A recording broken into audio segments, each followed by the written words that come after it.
India and the US have extended their 10-year defense agreement. Will the US force it to use it to force India to purchase F-35s, which are trash? Well, they aren't exactly trash. They're superb aircraft, but they're not that great either. Okay, so is this agreement a gimmick, or does India actually get something beneficial from this agreement? So I have tried and attempted to locate the full text of the agreement, but it's not available in the public domain. So it's an agreement that the two nations have signed, but they have not released the text. I mean, the last time I tried to find it, I was unable to find the text.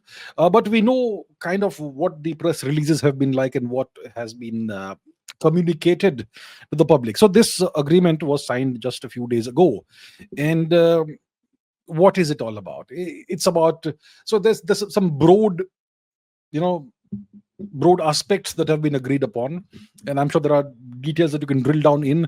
One is the two nations will continue their technological cooperation, their industrial cooperation and collaboration. That will continue.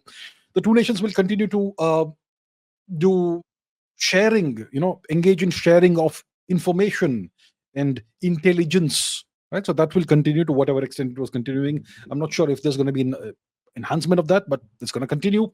Then there's going to be the continuation of military interoperability. There's going to be the continuation of various kinds of joint exercises that happen a few times a year. That will continue.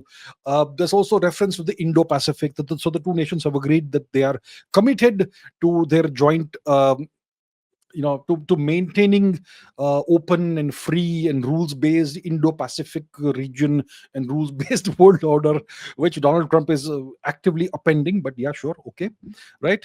And they, yeah, so that sort of thing, free and open navigation of the Indo-Pacific region. We will oppose any coercive actions.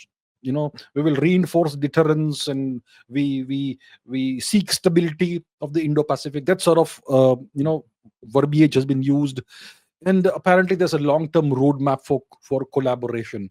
And the two gentlemen who signed the agreement, that is India's Defense Minister, Mr. Rajnath Singh, and the US Secretary for War, Pete Hegseth, they have said that this agreement, this extension of the agreement, it represents some kind of new era in the relationship between the two countries, and it's vital for ensuring regional stability and the rules-based international order. So that's what I have gleaned from whatever I have seen. I'm sure there is more that I've missed, but I don't have the text or the summary or whatever in front of me. So that's essentially what it is. So now the question is this just a gimmick? Okay, will the US use this agreement to force India to purchase those F-35s that we don't want? Does India actually get something beneficial from this agreement? I think this agreement, this extension of the agreement, it sets a baseline in the relationship between the two nations. The relationship has been nosediving for the past several months. The US has imposed extremely heavy sanctions, tariffs on India, 50%, despite India purchasing less Russian oil than China, significantly less Russian oil now than China. But China gets a significant relaxation of tariffs, but India does not. So that's one issue. The other issue is that the US is adopting a maximalist approach when it comes to the trade negotiations for whenever the trade deal happens, which is not happening right now. Right? There is that. And obviously the biggest issue is that the Americans are openly taking the side of Pakistan, blatantly. And all of that. And they are going ahead with all kinds of investments in Pakistan. And they are selling, various missiles and whatnot to Pakistan, the Saudi-Pakistan deal, all of that. So India-US relationships, the relations are nosediving.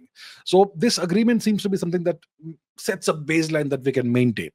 Right? I don't see India getting anything significantly beneficial from it beyond whatever we already have, the kind of relationship we already have. Is it a gimmick? It's not a gimmick. It's like, you're setting a bottom on the relationship. So it won't go below this, that sort of thing. And it will set some kind of framework through which the two nations can continue their relationship. You have various domains in which you have relations with a nation: the defense domain, the economic domain, trade, finance, whatever else. So this is one aspect of that. Will the US use this deal to force India to purchase F-35s. They can't force us to do anything. The F-35s will come with all kinds of strings attached that I have gone into in great detail, and that will have the effect of undermining the sovereignty of any nation that purchases the F-35. And it's not even that great of an aircraft. Obviously, it's a fifth generation fighter plane, no question about it. It's superior to anything India currently has, but it's not a good deal for India. The US can't force India to purchase those F-35s. They can't.